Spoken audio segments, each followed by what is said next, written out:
like to follow on from our meditation last night and explore more deeply the relationship between experience, mind, and consciousness.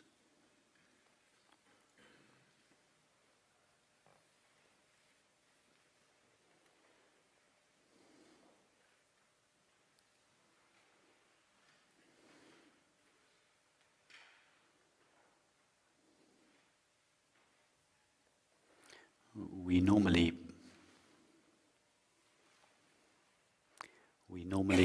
believe that experience is divided into two essential ingredients: mind on the inside and matter on the outside.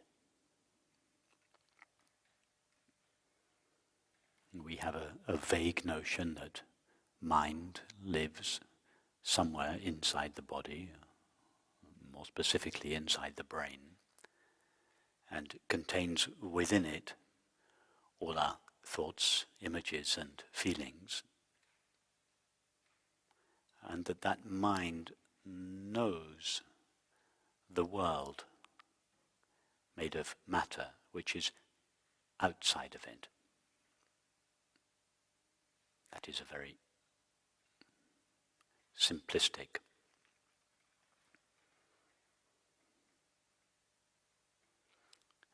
statement of our of the conventional view of experience.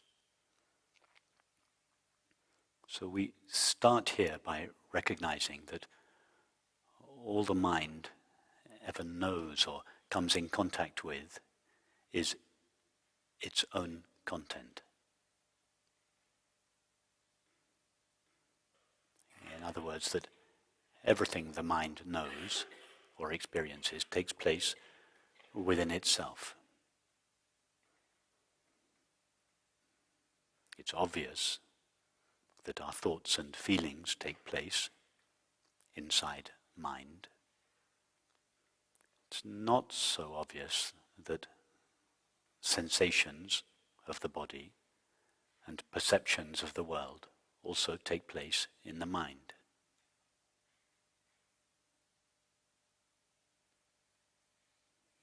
If you close your eyes for a moment and listen to whatever sounds are present,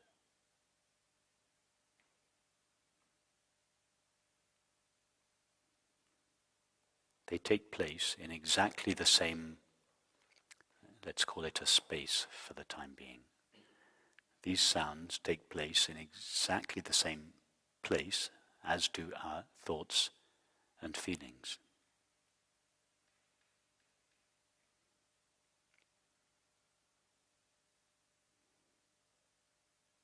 It is for this reason that when we fall asleep at night and the mind dissolves, the world dissolves.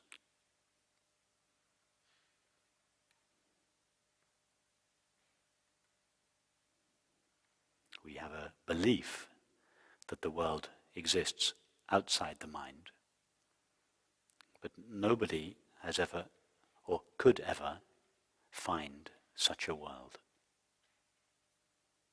because all we ever know of a world is perception, and all perception takes place in the mind and is known by the mind.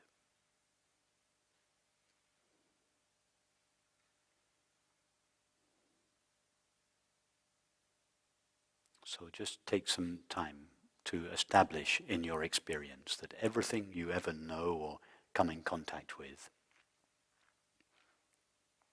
takes place in your mind and is known by your mind.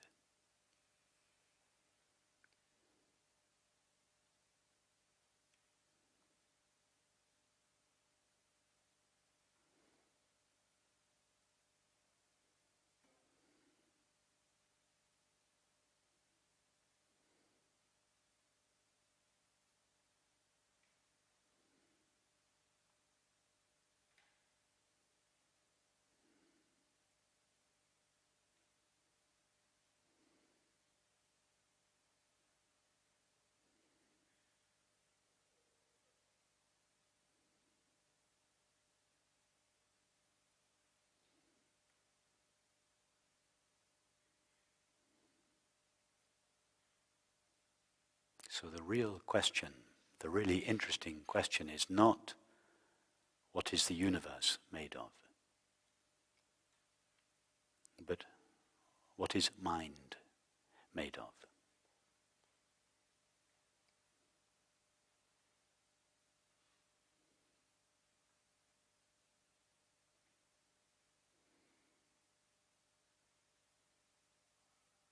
In order to know the nature of anything that is known or experienced by the mind, it is first necessary to know the nature of mind itself.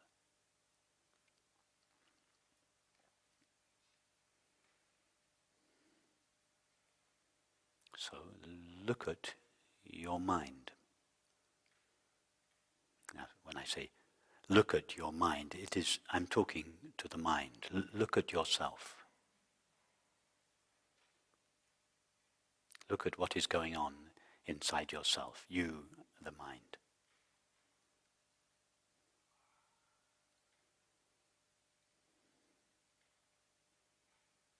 It is a flow or a collection of thoughts and images and feelings and sensations. When I use the word sensation, for those of you that have not been on one of these retreats before, I use the word in a very specific sense. By sensation, I mean the experience of the body.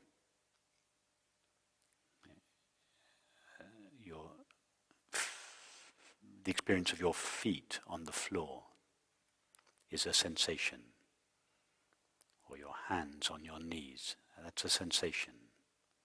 A toothache or the experience of hunger would be a sensation, or the temperature of the air on your skin, that is a sensation.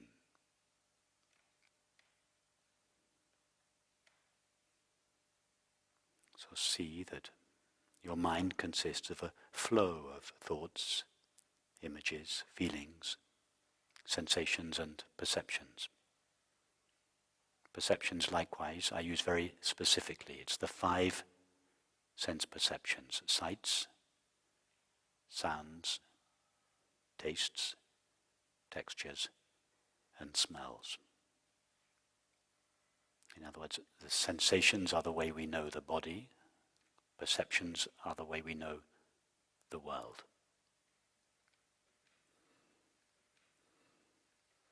So just look again at your mind. You can do this either with your eyes open or closed. And just notice that your mind is a flow or a collection of thoughts, images, feelings, sensations, perceptions.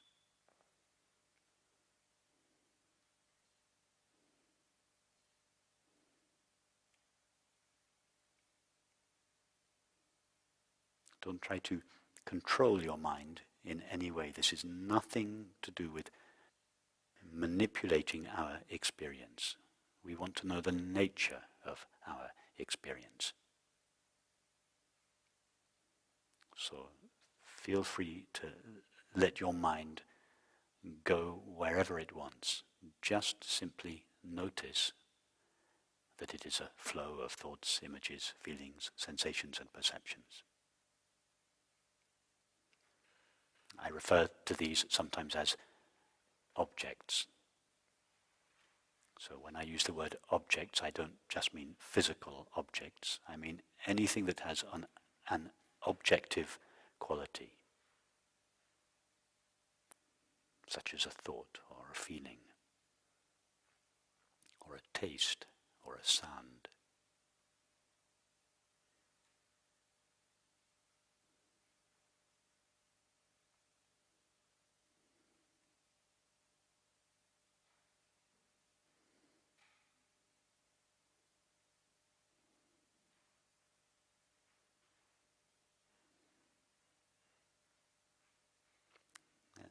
Notice that if the mind were simply a collection of objects, thoughts, images, sensations, perceptions, it would not be possible to know them. They would appear, as it were, in the dark. They wouldn't be experienced. They wouldn't be known. So there is obviously more to mind than simply a collection of objects. That is, there is more to mind than a collection of thoughts, images, feelings, sensations, and perceptions.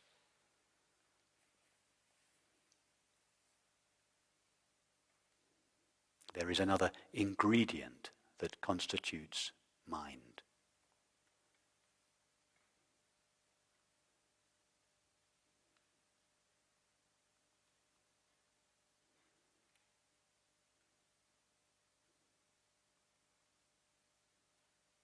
What is that?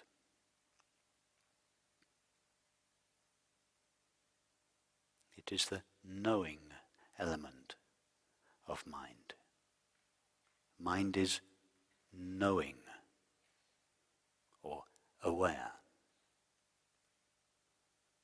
Now just do a thought experiment now. Imagine removing from your minds now the quality of knowing or being aware. You can't actually do it, but just imagine it.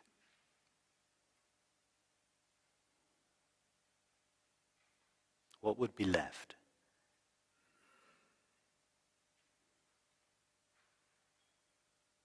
What could we claim from experience would be left?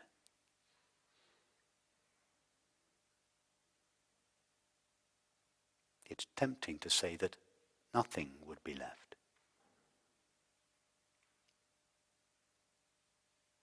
Because there would be no awareness to know it. But we couldn't even claim that there is nothing, because nothing would not be known. It is simply not possible even to imagine removing consciousness from experience. Thought cannot even imagine that.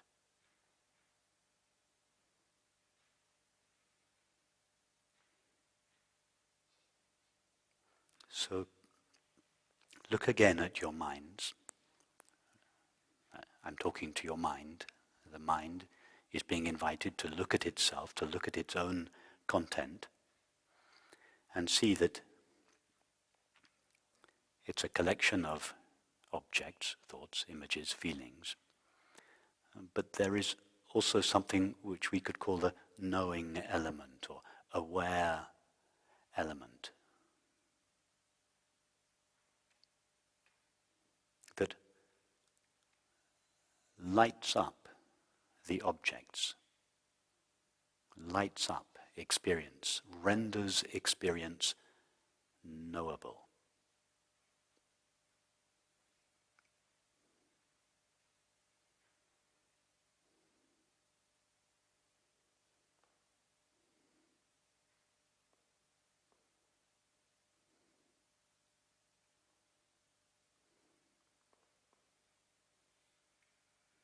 So now I'm suggesting that there are two elements to mind.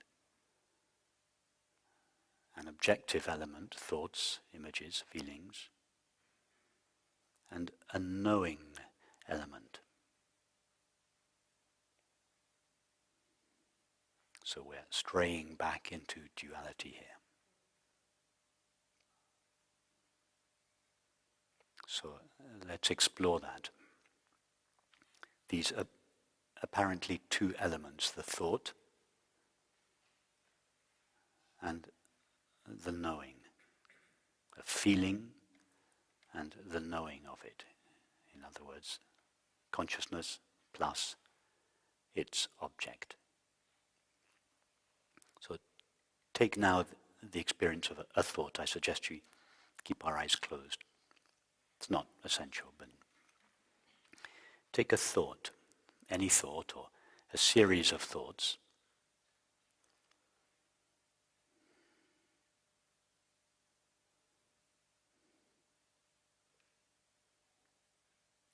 notice that that thought is known.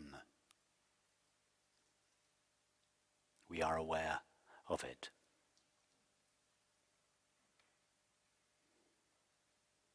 So we're suggesting two elements. One, a thought, and two, awareness or knowing.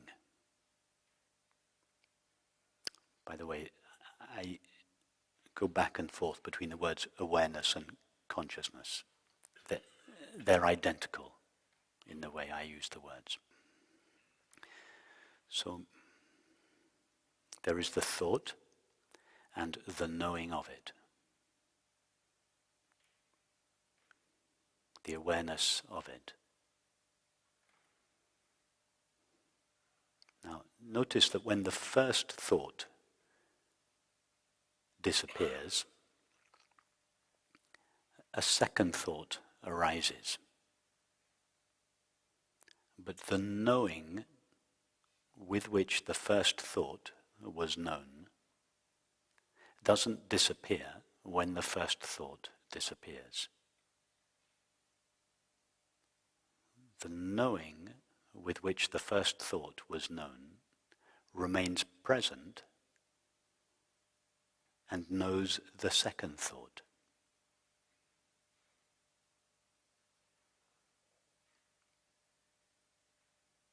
The second thought disappears.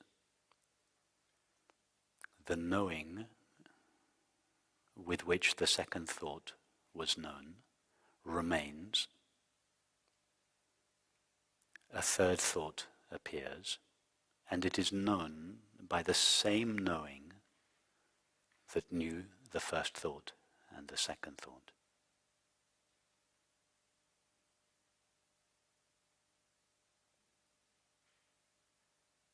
Now take another object in the mind, whatever sound is present.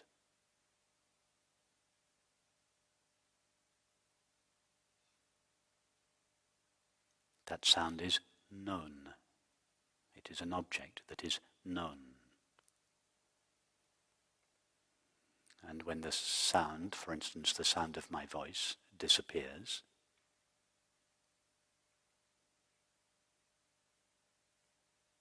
the knowing with which it was known remains,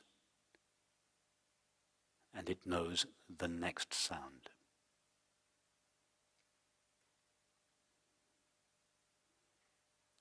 If you rub your fingers together, a new sensation appears.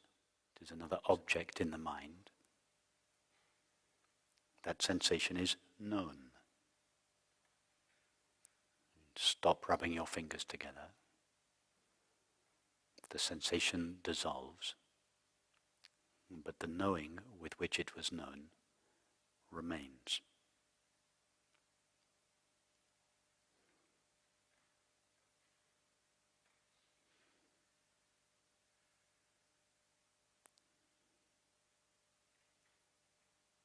Now just allow your mind to range freely over your entire experience.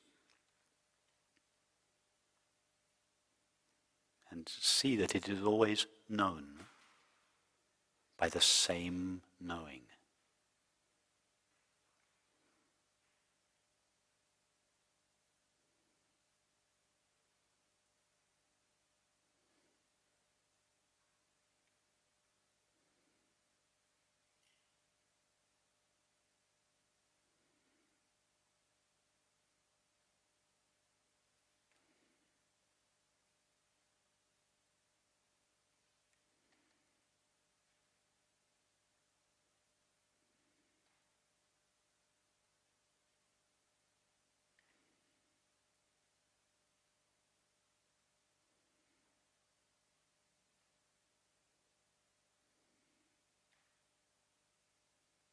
Notice that the objects that the mind knows or experiences are always changing.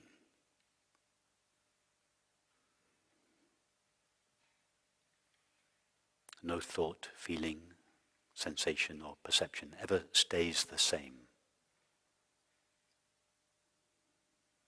The objective content of the mind is, as such, a bit like a flowing river. It is never the same river.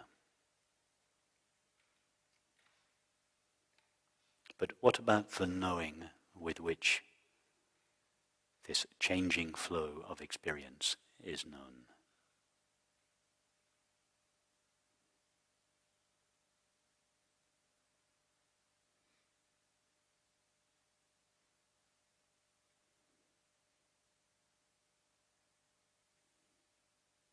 Does that ever change?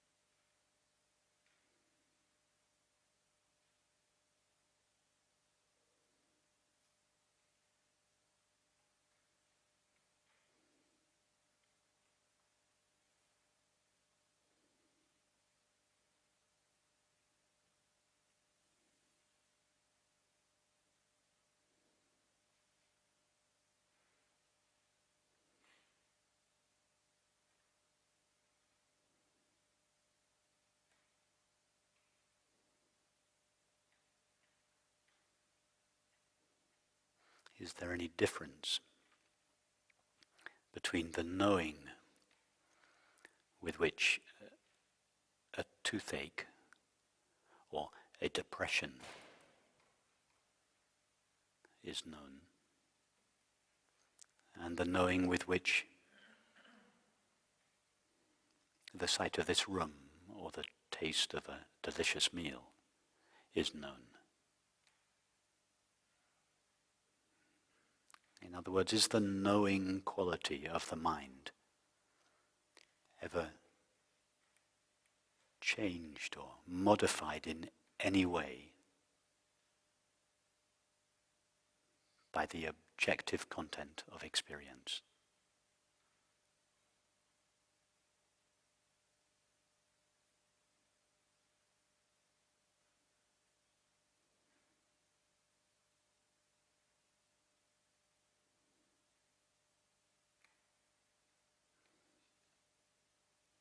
Since we've been sitting in this room for 20 minutes or so, all our thoughts, images, feelings, sensations and perceptions have changed numerous times.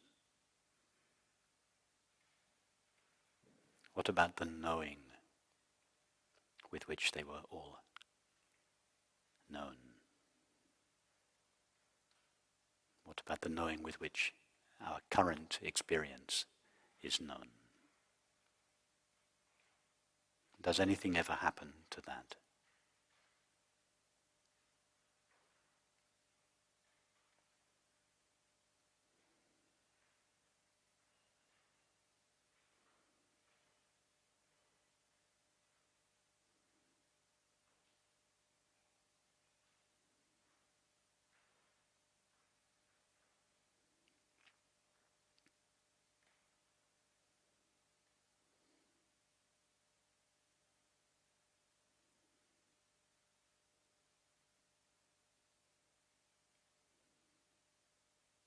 Was the knowing with which you knew your experience 2 minutes ago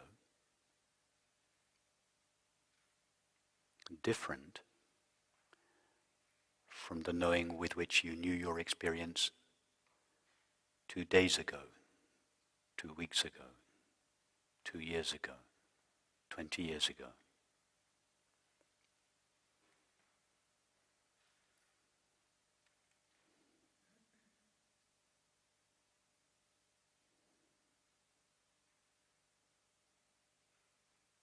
Or does this knowing always remain in exactly the same condition?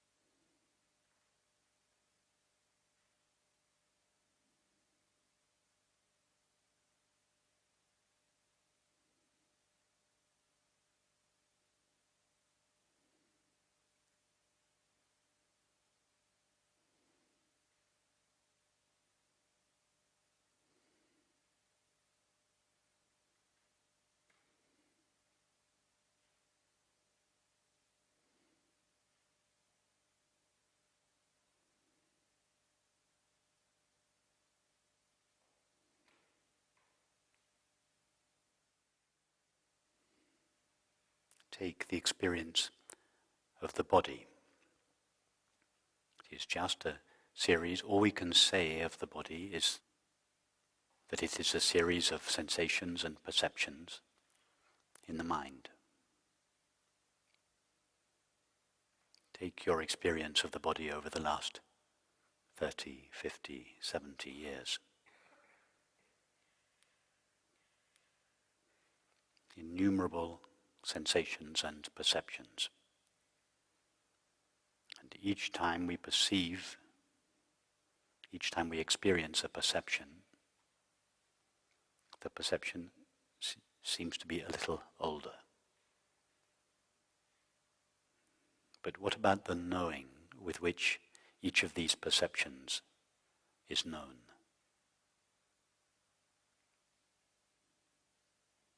Has that knowing aged?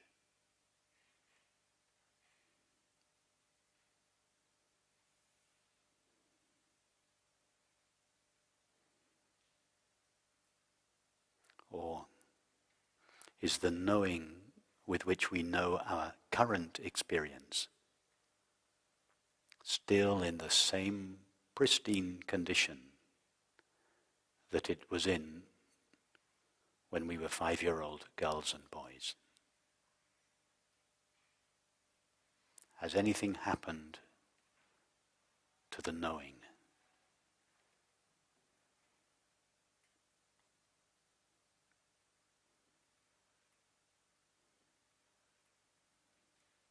Has it grown old?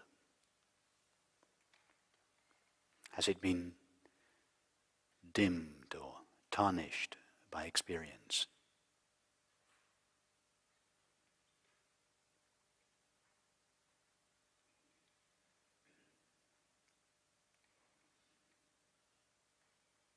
Or is it still shining with the same brightness, the same freshness, the same clarity, the same transparency in all experience?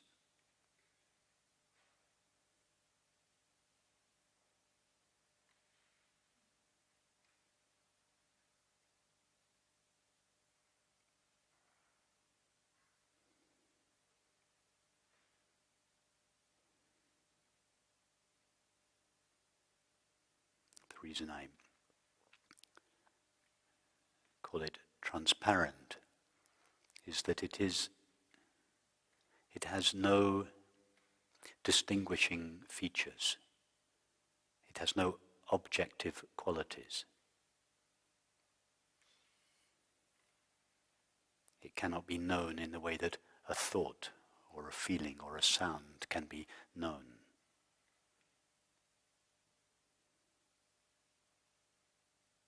But just because it has no objective qualities does not mean that it is not being experienced, or rather, that it is not experiencing itself.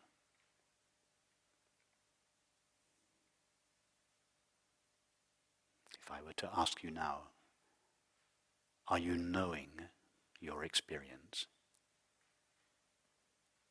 You would say yes. Your mind would say, yes, I know the knowing of experience. Right there, this knowing is saying, I know myself, I experience myself. I experience this transparent, empty knowing that is myself. It is my experience that I am aware. It is my experience that I am knowing my experience. I, the mind, knows the knowing with which I know my experience.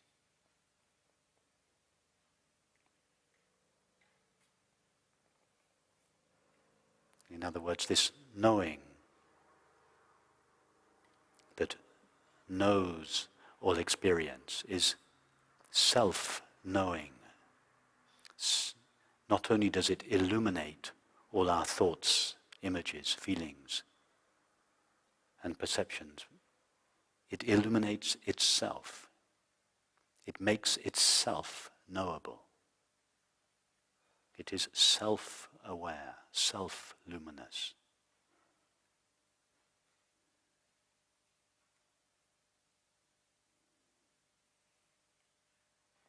And it is this knowing of knowing, or being aware of being aware, is a unique experience. It is the only experience there is which has no objective quality to it, that has no color to it. It is empty, it is transparent, but it is not nothing. It is no thing, not a thought, not a feeling, not a sensation or a perception.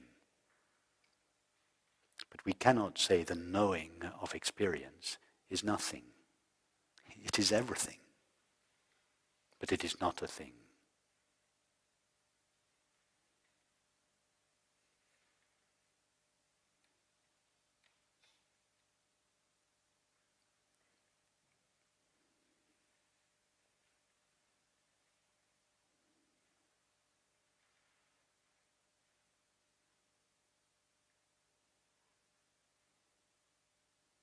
Now, is this knowing something that is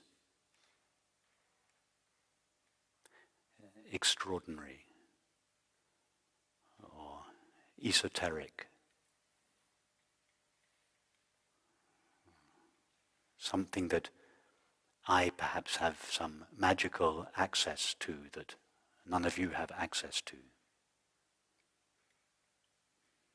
Or that Ramana Maharshi knew all about, but none of us know anything about?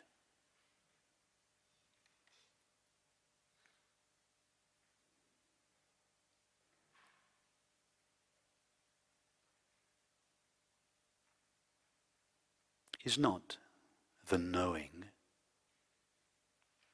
with which we know our experience the most intimate and familiar element of all experience?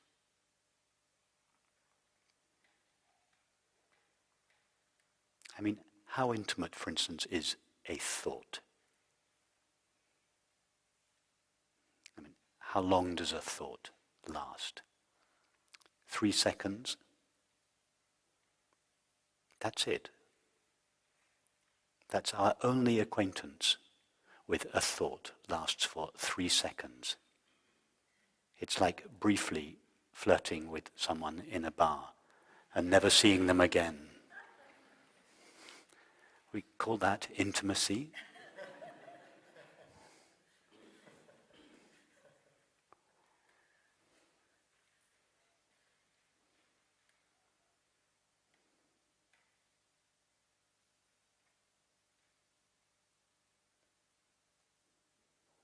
Feelings and sensations may last a little longer,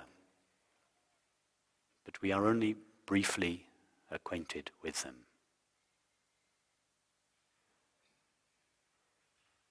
But what about the knowing with which we know our experience?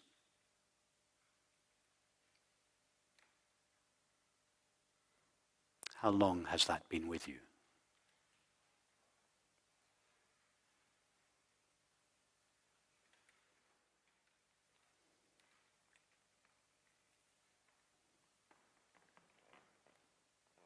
Has it ever been parted from you?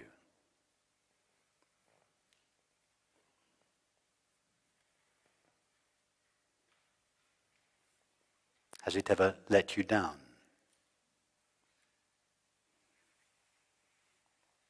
Has it ever gone on strike and said, no, I'm going to cease knowing experience? Try now to turn off the knowing of your experience.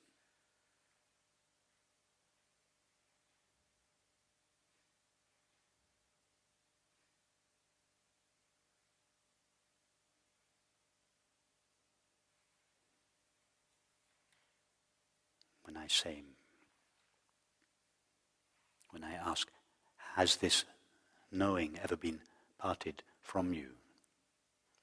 I suggest that knowing is one thing and you are something else.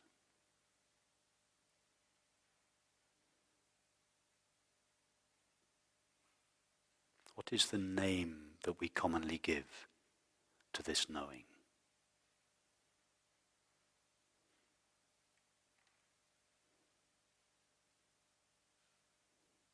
What is the name that we give to that which knows experience?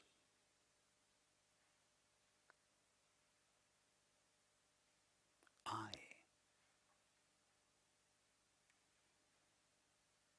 Is it not I that knows experience? Do we not all say, I know my thoughts, I know my feelings, I know my perceptions, I know my sensations? I is the name of this pure knowing.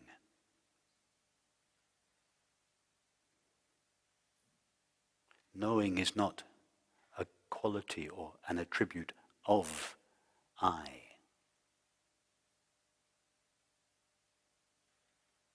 I simply is knowing, or being aware, or consciousness itself.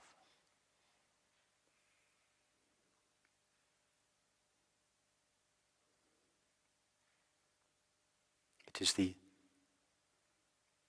irreducible element in all experience.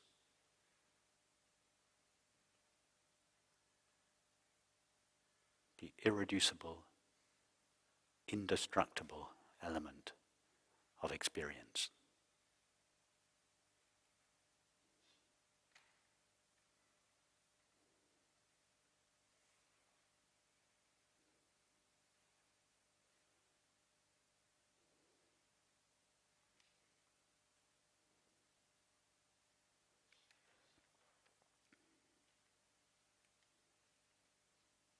This knowing I is not buried in the depths of the body or the mind. It doesn't take years of meditation to access it.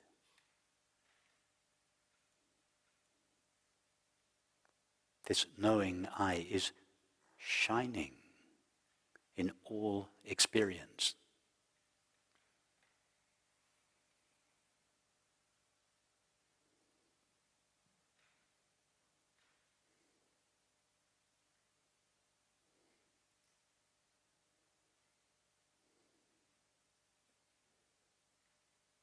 Compare a deep depression and a beautiful walk in nature.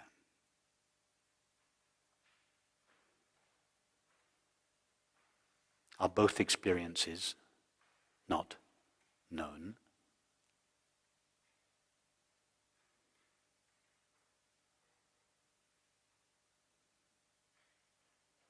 And are they not known by the same knowing? One day I know my depression. The next day I see the beautiful landscape. Both experiences are known alike by the same knowing. This knowing is not more available in one experience than it is in another. It is not diminished by the depression. It is not aggrandized by the beautiful walk in nature. It shines brightly in the darkness of depression and in the light of the landscape. No experience diminishes it, or tarnishes it, or changes it, or ages it.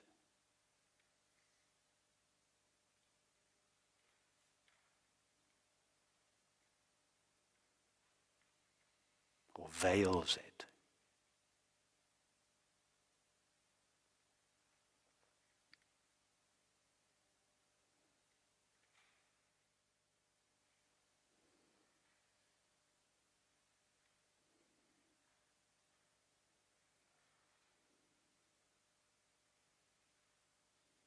The reason it sometimes seems to be missing is precisely because it is so fully present in all experience.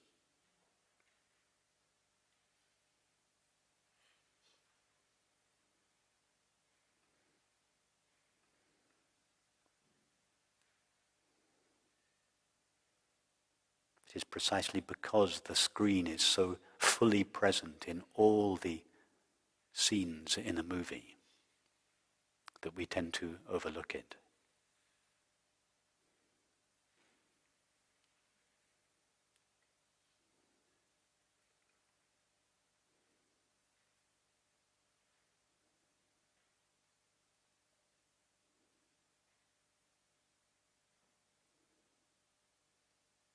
The reason this knowing is sometimes overlooked or forgotten is not because it is too far away or because it is veiled by experience. If anything, it's because it is too close.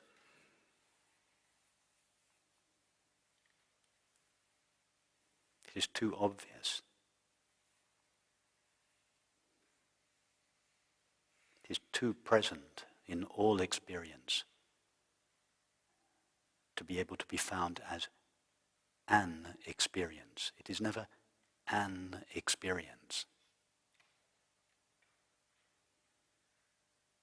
It is the knowing of all experience.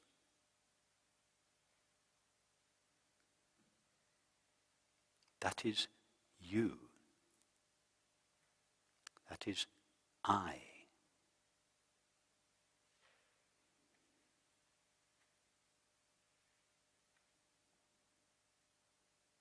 This light of knowing that has no gender, that has no age, that shines brightly in all experience, that has never been touched or harmed or diminished or aggrandized by any experience, and yet pervades all experience intimately.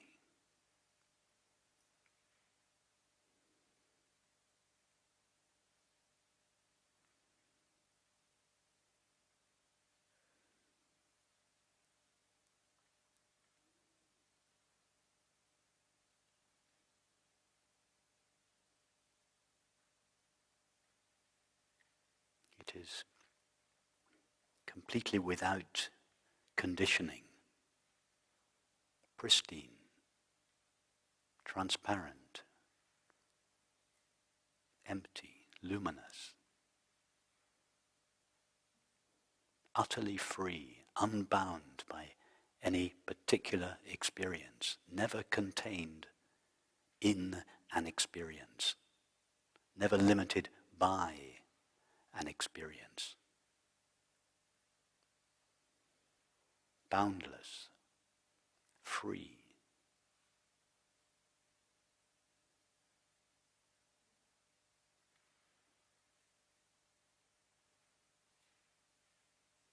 Never disturbed by any experience.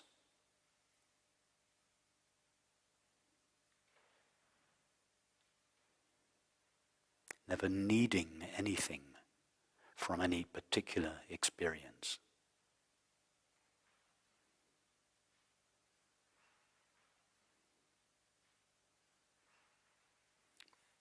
Please don't think that I'm now going off into the realms of abstract philosophy or mysticism. I'm talking about the very knowing with which each of us is now knowing our experience.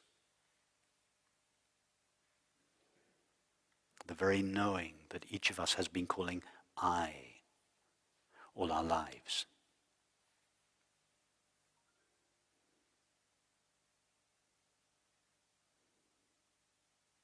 I have no more access to this knowing than you do.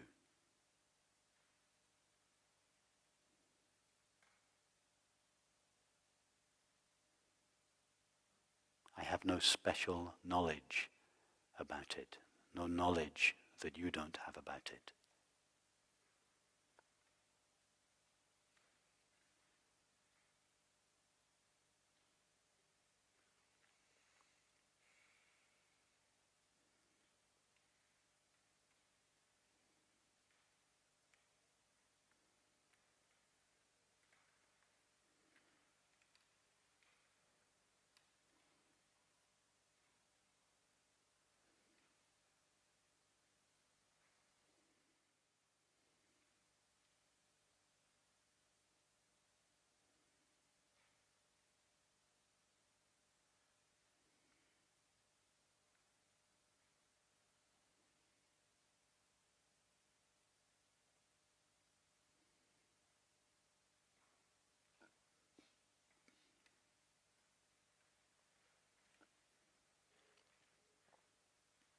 Now, what is the relationship between this knowing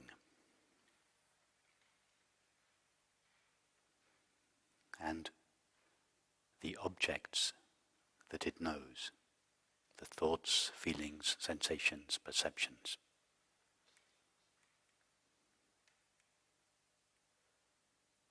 Take a thought or a series of thoughts.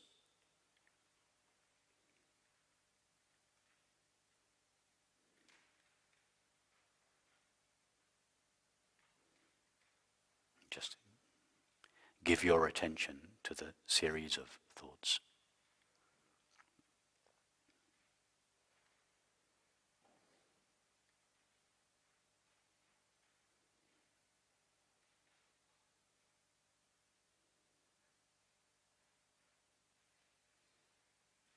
And now give your attention to the knowing of the thought.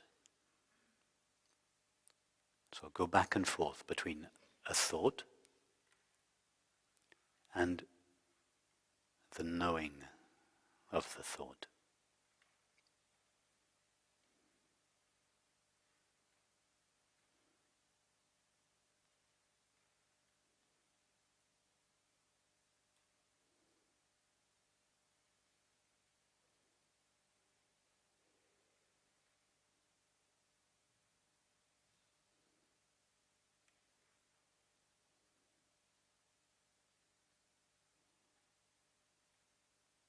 Now, hopefully you find that rather difficult to do.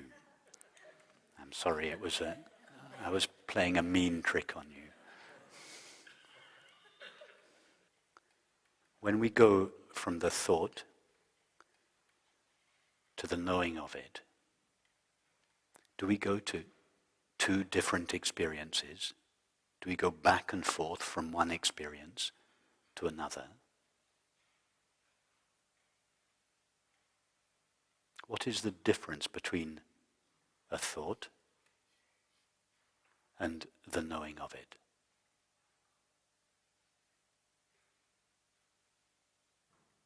Is it not the same experience? Is there anything to a thought other than the knowing of it? Try now to find some part of a thought which is distinct or other than the knowing of it.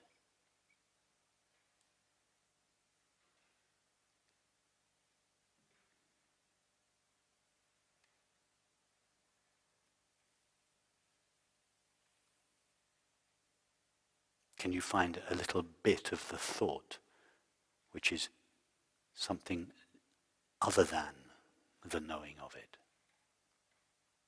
Or is all there is to a thought simply the knowing of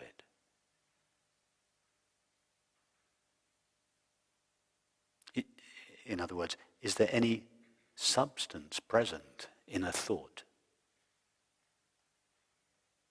other than the knowing of it?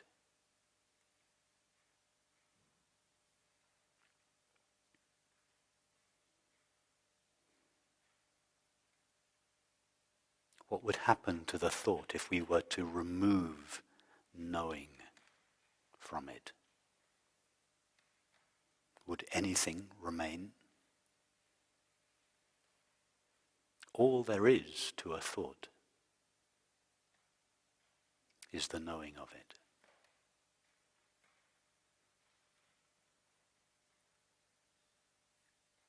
But when we say the knowing of it,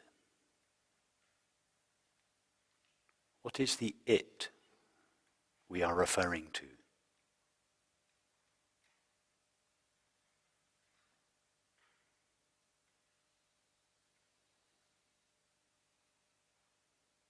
There is no it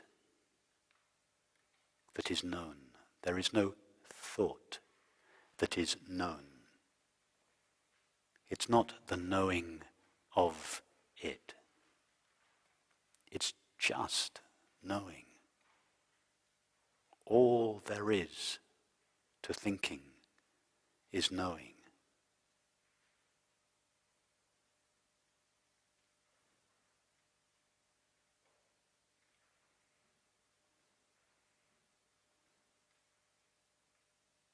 The only substance present in thought is consciousness, awareness, pure knowing, or I.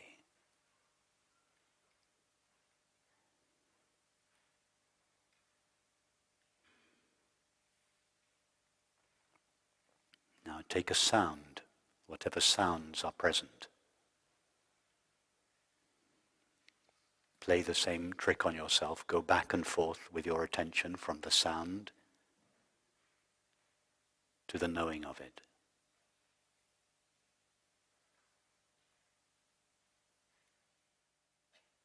What is the difference between a sound and the knowing of it?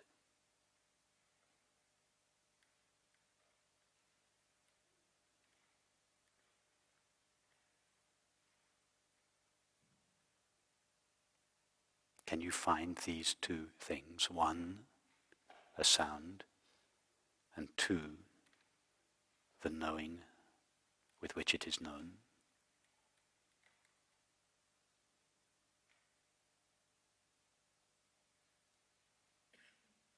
Is there anything to the sound other than the knowing of it?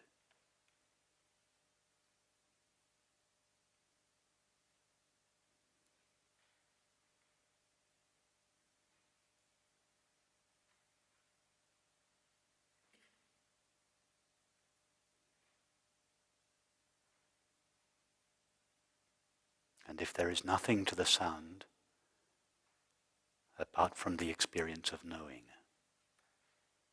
to what are we referring as it when we say the knowing of it? The it is not there.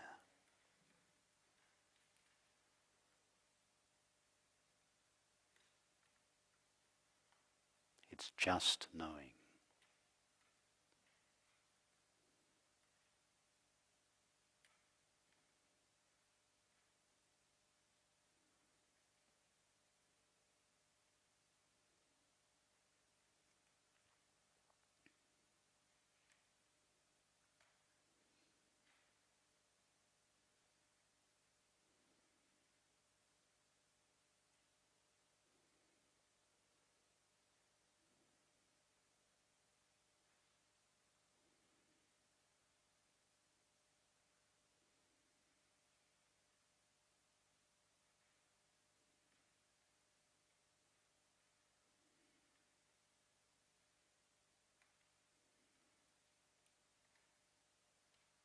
Now let your mind range freely over your entire experience.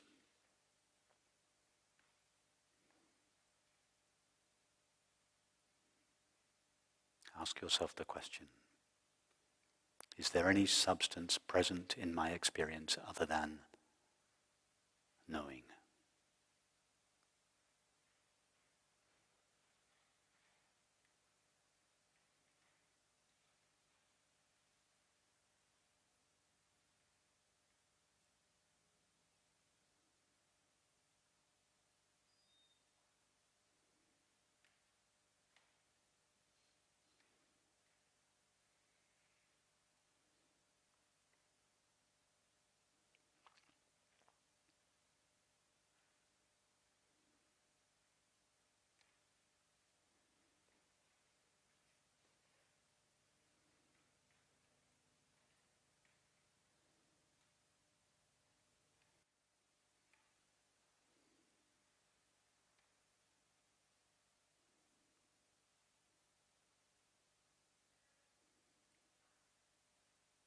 see that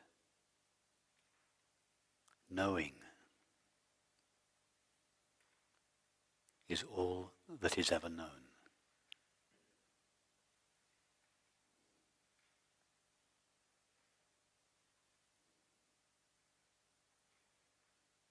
And it is this knowing that knows itself.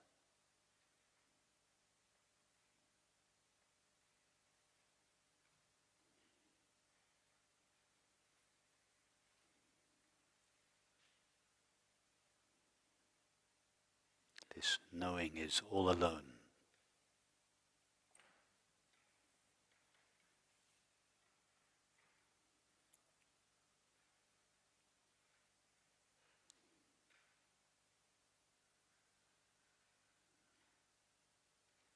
There is nothing in this knowing other than this knowing with which it could be limited.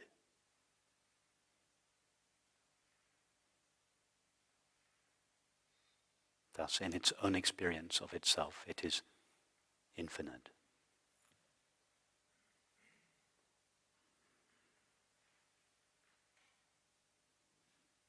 All finite experience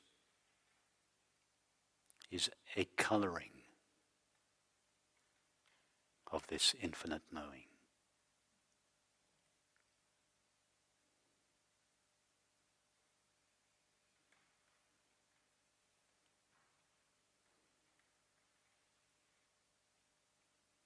It is this infinite knowing that vibrates within itself and appears to itself as the multiplicity and diversity of experience.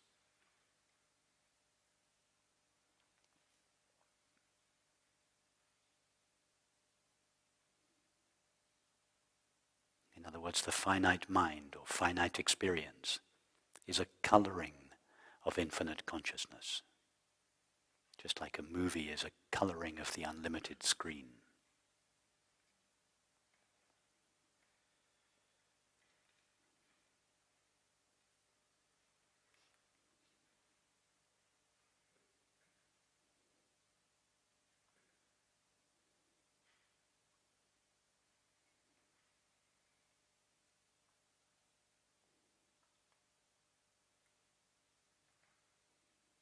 All there is in experience is infinite knowing or infinite consciousness.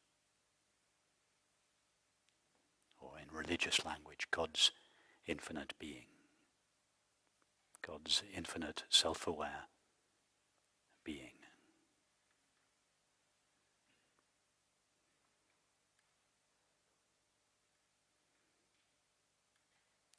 The common name for which is I.